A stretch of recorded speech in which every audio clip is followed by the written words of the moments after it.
सर्वे भवन्तु सुखिनः। नक्षत्र से हमें हमारे पांचांग के बारे में मालूम चलता है।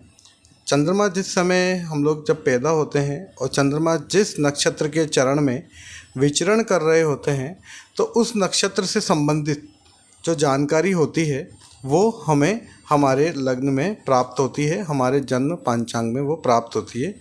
जैसे कि जन्मकालीन नक्षत्र कौन सा है, उसका चरण कौन सा है, और हमारा जो नाम राशि होगी उस नाम का अक्षर क्या होगा, हम लोग किस पाए से आएंगे, जैसे सोना, चांदी, लोहा।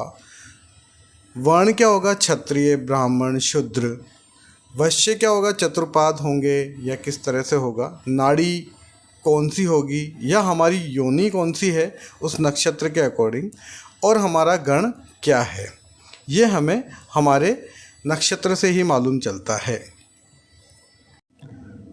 और हमारा जो नक्षत्र का कौन सा उसका पेड़ होगा और नक्षत्र के देवता कौन होंगे, यदि हमें हमारे किसी भी बुरे समय में अगर हम हमारे नक्षत्र देव की पूजा करें, उनकी आराधना करें, या नक्षत्र के द्वारा बताए हुए पेड़ का हम लोग पालन करें, उसको पानी दें, उसको सहेजें, तो हमारी कुछ परेशानियां कम हो सकती हैं।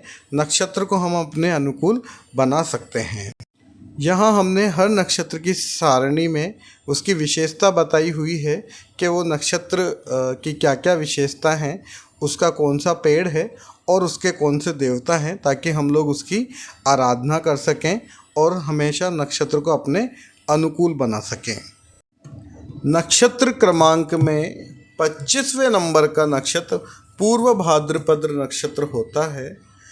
कुंभ राशि में पूर्व भाद्रपद नक्षत्र के पहले 3 चरण आते हैं, बाद का एक चरण मीन राशि में आता है। मतलब जो भी जातक पैदा होगा 3 चरण में तो उसकी राशि कुंभ होगी, और अगर वो आखिरी चरण में मतलब चौथे चरण में अगर वह पैदा होता है तो उसकी राशि मीन होगी।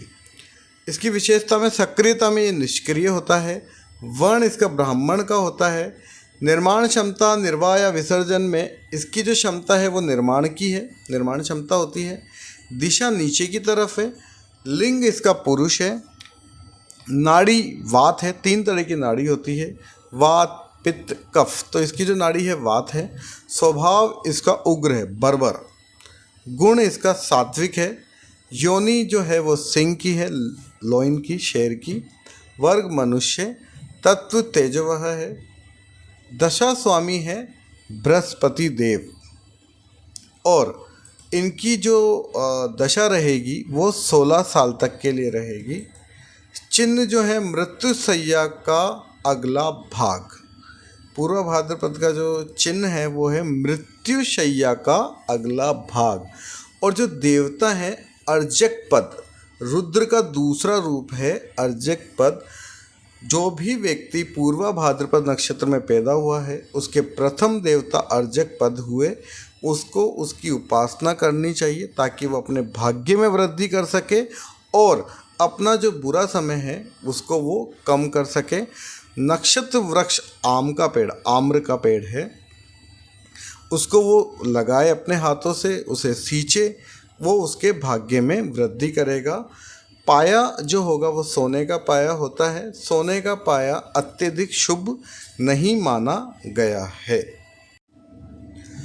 पूर्व भाद्रपद नक्षत्र में जन्मा व्यक्ति व्यभिचारी हो सकता है। उसका कोई स्थायी निवास नहीं होता। उसको जितना कठिन होगा, मतलब जीतना, उसको आसानी से जीत नहीं सकते।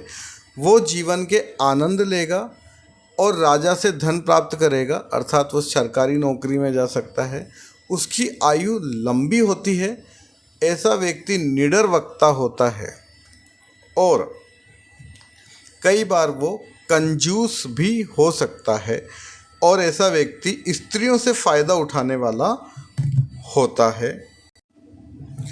पुराने ज़माने में पूर्व भाद्रपद क्योंकि एक उग्र और क्रूर नक्षत्र है, तो अगर किसी को छिप कर के मारना है, जहर दे कर के मारना है या शस्त्रों का निर्माण करना है तो इस नक्षत्र में ये कार्य किए जाते थे। अगर किसी को तांत्रिक विद्या का अपना परीक्षण करना है तो भी वो इस नक्षत्र में ही करते थे।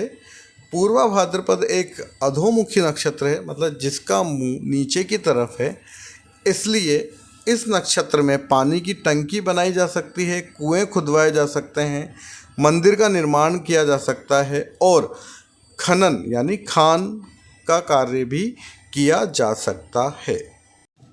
इस नक्षत्र के बारे में और भी ज़्यादा जानकारी हम लोगों ने डिस्क्रिप्शन में दी हुई है, आप वहाँ से भी इसको पढ़ सकते हैं। अगर आपको कोई समस्या है, किसी भी तरह की जन्म कुंडली आपको दिखानी हो, तो आप उसका विचार हमसे प्रकट कर सकते हैं। हमने हमारा नीचे ईमेल आईडी लिख रखा है, आप उस पर हम अपनी जो डिटेल है, जन्म, पैदा होने का समय, आपकी जो लोकेशन है, आप कहाँ पैदा हुए हैं, किस तारीख को आप पैदा हुए हैं, रात और दिन अवश्य लिखें, ताकि हम लोग उस पर अच्छे से विचार करके आपकी समस्याओं का जितना हो सकेगा समाधान करेंगे।